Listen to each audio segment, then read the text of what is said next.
Hi, this is the Literature Maestro. In this video, we will begin our Level 3 analysis where we try to gauge the effect on the reader when it comes to an authorial choice.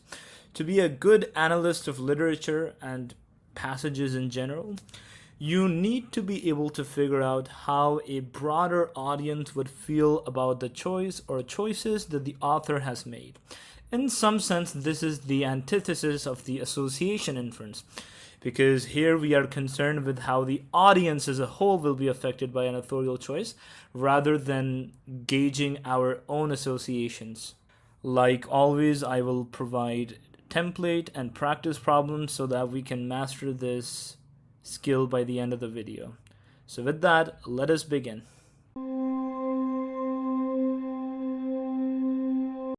To demonstrate what the effect on reader entails, let's first look at our template. This has the effect of making the readers feel plus reader's emotions plus reader-specific broader insight. To apply this on an actual quote, we're going to go back to our quote from the previous video from Star Wars. Anakin is dead. I am what remains. So our effect on reader for this might look something like this. This has the effect of making the audience feel a sense of wistfulness as they witness Anakin's complete physical and moral transformation into Darth Vader. Now we're going to move to why exactly it is that you should care about an audience's or the reader's perception of an authorial choice. You see, this has to do with showing that your analysis is multidimensional. By resorting to a broader audience's reaction to an authorial choice, you are showing that your analysis is multidimensional, since you rely not only on your own unique perceptions, but also the perceptions of a generalized audience. And if we combine our association inference, broader inference, and effect on reader, we have accomplished a lot of things until this point, including number 1, identifying the authorial choice using literary terminology. Number 2, referencing our own associations. Number 3, referencing what those associations imply about the character in question or some other element of the story. Number 4, reference the reaction of a generalized audience. Now we move on to our advanced tip. You see, being able to figure out the effect of an authorial choice on readers is also an inference, since it is by no means always obvious. It requires careful thinking to make that leap and ascertain it. You can also use this opportunity to figure out not only what the effect on the readers is, but also what is causing that effect specifically. You have this opportunity to put your finger on what exactly it is about the story that's causing that effect. You have the opportunity to articulate that. Now, in order to understand this tip, consider the following. Number 1, this has the effect of making readers feel a sense of dread and anxiety. Number 2, this has the effect of making the readers feel a sense of dread and anxiety as they wonder whether Raskolnikov will be caught and punished by the law for his misbegotten murder of the old pawnbroker, or whether he will be able to escape the clutches of not only the law but also his own conscience. Now, if you look at the first one here, it doesn't really explain the reasoning behind what it's pointing out. It points out that the readers are going to be feeling a sense of dread and anxiety, but it doesn't go into the underlying reasoning for why exactly the readers are going to be feeling that way. What exactly is happening in the story, or what dilemma are the readers dealing with along with the character. To put it simply, the first of these merely identifies the effect on the reader, while the second one not only identifies the effect on the reader, but dives deeper into the reader's mind and gauges even the questions that are actively simmering in the reader's imagination.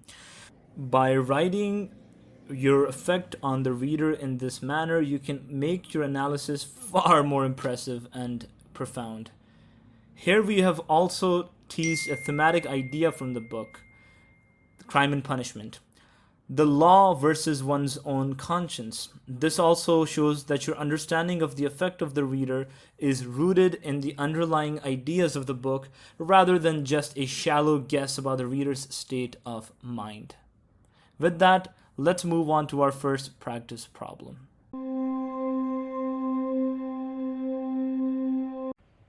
So we will resort to the same practice problems as the last episode. In the last episode, our first problem came from William Shakespeare's Romeo and Juliet. Love is a smoke made with the fume of sighs. And the literary choice we identified for this one was metaphor. More specifically, there were two metaphors. Love is a smoke, fume of sighs. After considering the associations that came to our mind when we think about the metaphor love is a smoke and the metaphor fume of sighs, we came up with the following level 1 analysis. Shakespeare's use of the metaphor love is a smoke, coupled with another metaphor fume of sighs, evokes the idea of blurriness and frustration. Then we moved on to our level 2 analysis, the broader inference, and it looked something like this. This suggests that Romeo, far from considering love to be a force that provides peace and tranquility, instead considers it to be a force that causes confusion and anxiety. Now, I would like for you to take a minute and try to come up with your level 3 analysis, the effect on reader. Your time starts now.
Now that we're done with our time, let's consider what the level 3 analysis should look like.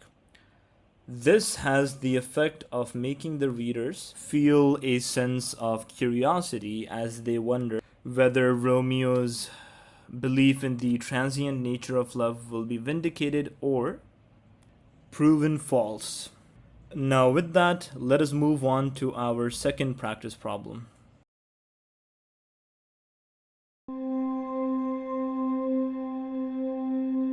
Now we move on to our second practice problem, which will be the same as the previous video. This one comes from Harry Potter and the Philosopher's Stone. To the well-organized mind, death is but the next great adventure.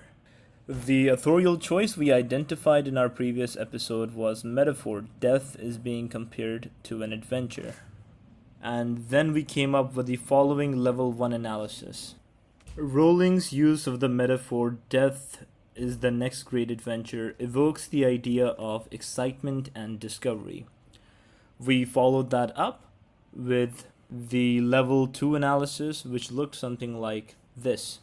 This suggests that Dumbledore, far from considering death to be something to be dreaded and avoided, instead sees it as something that should be looked forward to. Now I'm going to give you a minute to consider what your effect on reader or level 3 analysis is going to be. Your time starts now.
Now that the time is up, we are going to move to our level 3 analysis. The effect on reader for this particular quote would look something like this. This has the effect of making the readers feel a sense of admiration for Dumbledore as they witness his proactive and uplifting approach to death. And that's going to be it for today. I hope you had a wonderful time. Keep up the great work, and I'll see you in the next video.